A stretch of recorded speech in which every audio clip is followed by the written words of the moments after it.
Televisa presenta. Buenos días, mi nombre es Andrés Felipe Vargas y vengo a hacerles una presentación del SENA sobre programación, en este caso específicamente estructuras de control. Entonces, estructuras de control en la programación. ¿Qué es una estructura de control? Una estructura de control es el conjunto de reglas que permite controlar el flujo de una ejecución. Estas instrucciones se van a ejecutar para cumplir como el algoritmo de un programa, ¿sí? Son como instrucciones.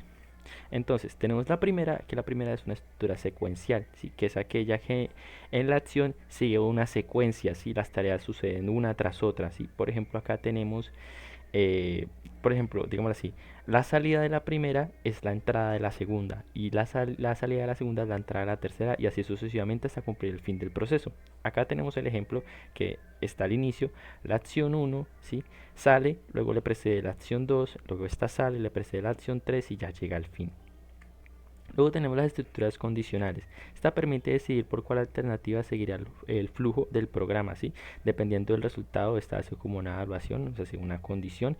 Y, por ejemplo, acá tenemos como el if, la condicional if, que entonces esta nos dice, nos va a tomar una condición, ella la va a evaluar, en caso de que se cumpla va a arrojar por el camino del sí, que es el if, y en caso de que no se cumpla va a arrojar por el camino del no, que es el else. Luego tenemos las estructuras repetitivas, ¿sí? Es aquella que en el cuerpo del bucle se repite mientras que se cumpla una determinada condición. Es una estructura, o sea, la condición del ciclo evalúa al final, por lo que siempre se ejecutan las instrucciones. Un ejemplo, tenemos, ya vamos a decir que nos dé los números del 0 al 9. Entonces, ¿qué pasa? Ya empezar a evaluar. Cuando ya llega el 9, entonces ya decir, listo, yo acá termino. Acá tenemos unos ejemplos muy claros que podrían ser, esta es una estructura secuencial. Entonces, ¿qué pasa? La constante A y la constante B. Estas las vamos a sumar y vamos a asignar el resultado de esta operación a la constante result.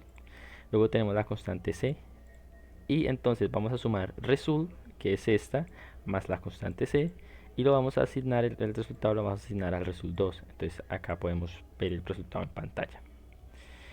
Esta es la estructura condicional. Por ejemplo, acá tenemos la constante 20, número, que tiene un valor de 20, ¿sí? Entonces, ¿qué pasa? Esta es la condición. Entonces, ella dice, número, ¿sí? Es mayor o igual a 10. Entonces, él va a decir, en caso de que esto se cumpla, entonces nos va a arrojar por este camino. En caso de que no se cumpla, nos va a arrojar por el siguiente. Luego tenemos el ciclo, la estructura repetitiva, que en este caso la hacemos con un ciclo for, ¿sí? Que entonces, ¿qué pasa? Le estamos diciendo a la variable i, ¿sí? Que inicialice en 0, que se ejecute siempre y cuando esta sea menor a 10 y que va a incrementar de 1 en 1. Entonces, por acá tenemos los resultados. Esta es la primera, que es la estructura secuencial.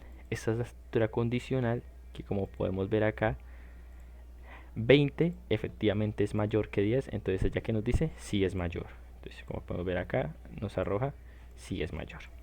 Y luego por último tenemos la estructura repetitiva, que en este caso la hacemos con un for, que se va a ejecutar siempre y cuando i, que inicializa en 0, sea menor a 10.